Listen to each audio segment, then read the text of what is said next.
Hey everyone, this is your stimulus check update, second stimulus check update, and stimulus package update for Thursday, August 6th. The August 7th deadline is tomorrow. Will they be able to get a stimulus package deal done, or are we going to be waiting even longer? Will we even get a second stimulus check? And if so, how long is it going to take before we start seeing direct deposits and stimulus checks in the mail? What are the latest negotiations between Treasury Secretary Mnuchin, White House Chief of Staff Mark Meadows, Nancy Pelosi, and Chuck Schumer, and how are those negotiations going? What are the remaining sticking points between the Democrats and Republicans that are keeping this deal from happening? Many people still haven't received their first stimulus check or didn't receive the $500 stimulus checks for their dependents. The IRS is actually working to get that resolved, and I'm going to talk about that later on in the video. If you're a subscribed member of my community, welcome back. Thank you once again so much for watching. If you haven't subscribed already, be sure to subscribe and join our growing community so you can receive the stimulus check updates as soon as we have the latest information. And if you find this content helpful, please be sure to like this video and share it on social media. After the 2-hour meeting, Treasury Secretary Mnuchin said, "If we can reach a compromise on these big issues, I think everything else will fall into place. If we can't reach an agreement on these big issues, then I don't see us coming to an overall deal. And then we'll have to look at the president taking actions under his executive authority." President Trump has threatened to use executive authority as the stimulus negotiations are ongoing, and if there is a delay in negotiations, President Trump will see what he can do as far as renewing the unemployment benefit and reissuing the eviction moratorium. The second stimulus check is one of the things that both sides are actually in agreement on. If you're on SSI, SSDI, Social Security, and VA benefits, or if you received the first stimulus check, you should be eligible for the second stimulus check. In addition to this, those that were claimed as dependents on someone else's taxes should also receive a second stimulus check, but it will be somewhere between $500 and $1,200 as that negotiation is still ongoing. What is the timeline for the second stimulus check, and why are we still waiting? Well, mainly this depends on them passing the next stimulus package, so that is really what we're waiting for. Once it passes, they could be going out as soon as a week after the deal is passed and signed into law. Treasury Secretary Mnuchin said this week, "If I could get the new stimulus bill passed tomorrow, I could start printing them," meaning the next stimulus check, "the following week." While a deadline of August 7th is tomorrow, it does sound like the Senate is willing to stay off of their recess and stay in Washington to get a deal done before they go on their August recess. Senate Majority Leader Mitch McConnell said yesterday, "We'll certainly be in next week. We'll see what happens after that." Basically, if they can't sign something by next week, then they're going to reevaluate, and it may get pushed all the way back to September. If it gets pushed out to September, the stimulus checks won't go out until late in September, so it will push out those stimulus checks an entire month. If they can get a deal done this week, by tomorrow hopefully, and then signed into law by next week, the earliest we will see the next stimulus check is August 21st. So what is holding up this next stimulus bill from being passed? Well, there are still a lot of disagreements on what should be in this bill.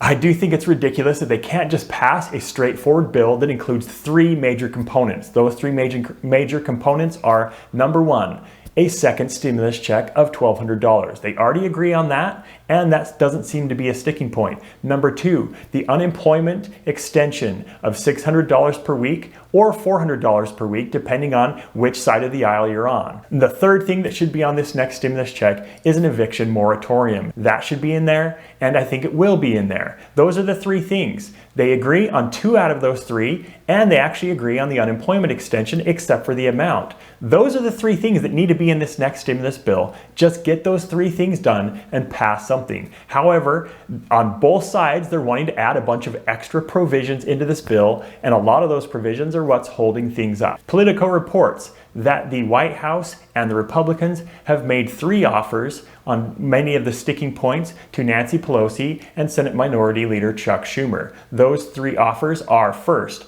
an extension of the federal unemployment benefit, but at a lower amount of $400 per week. They also offered to extend the eviction moratorium until mid-December. and they offered to give $200 billion to state and local governments for financial aid.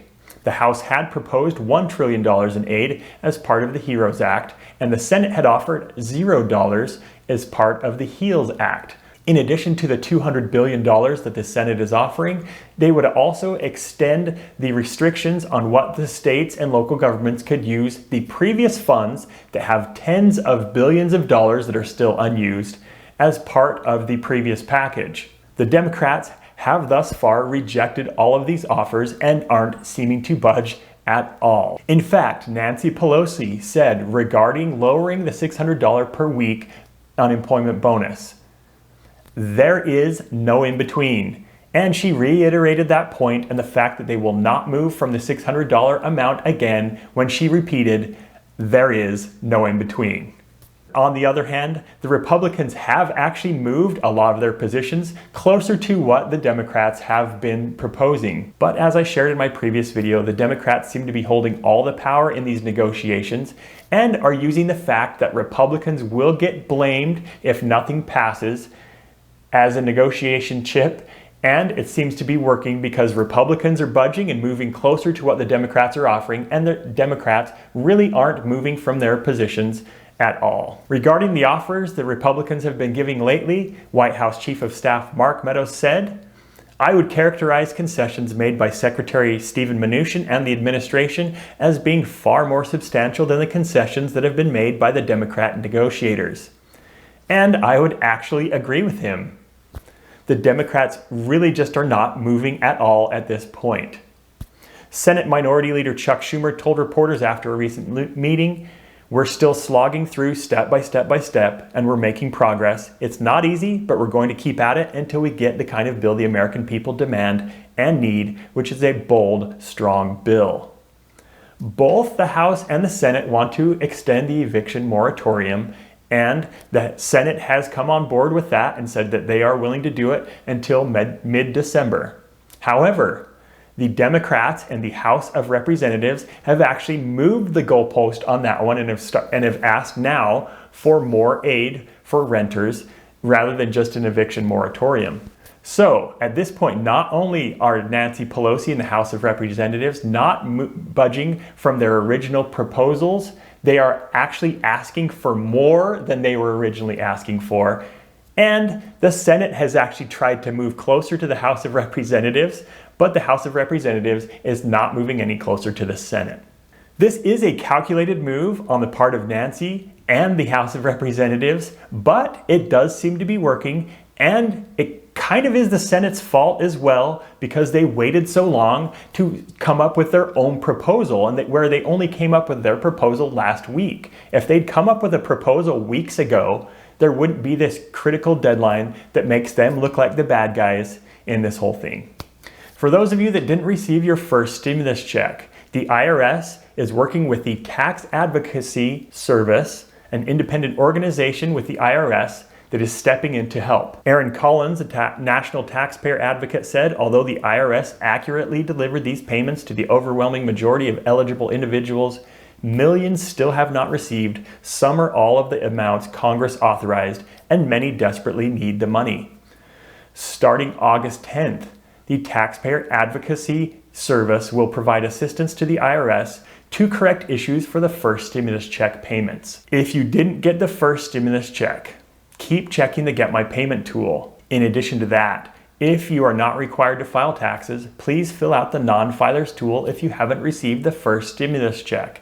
If you already filled it out once, you don't need to fill it out again for either the first or the second stimulus check.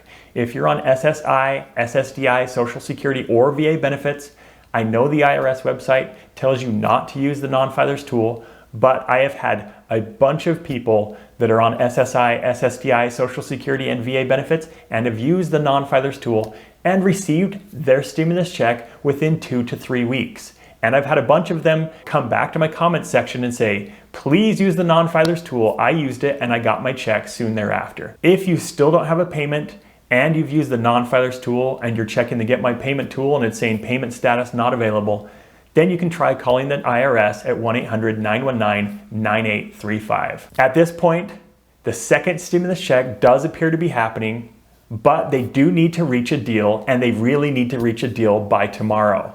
Even if they reach a deal by tomorrow, it won't be signed into law until next week. That puts the second stimulus check at about August 21st as the earliest we could receive it.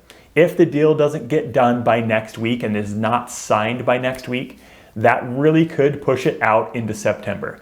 I don't foresee that that's going to happen, but it is a possibility. Republican Senator Susan Collins did express some optimism this week that a deal is going to get done when she said, "If we can't get this done in the midst of a persistent pandemic, then we have failed the American people. And I am optimistic that we will be able to get it done."